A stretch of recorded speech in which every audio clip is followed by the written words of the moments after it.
Trên đây là viên đá Topaz mang mã số 9012, sắc xanh dương rực rỡ, bão hòa cao, rất tươi tắn và nổi bật, kiểu cắt tròn rực rỡ, kiểu cắt kinh điển và được phổ biến nhất, được thiết kế với nhiều mặt cắt đối xứng để tối đa hóa khả năng phản xạ ánh sáng và tạo ra sự lấp lánh tối đa. Viên đá có kích thước đủ lớn để tạo điểm nhấn mạnh mẽ, viên đá trong suốt, không thấy tạp chất rõ ràng bằng mắt thường.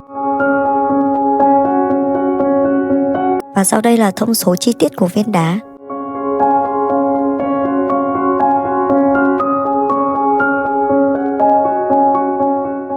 Các bạn có thể tham khảo một số sản phẩm tiêu biểu trên đây.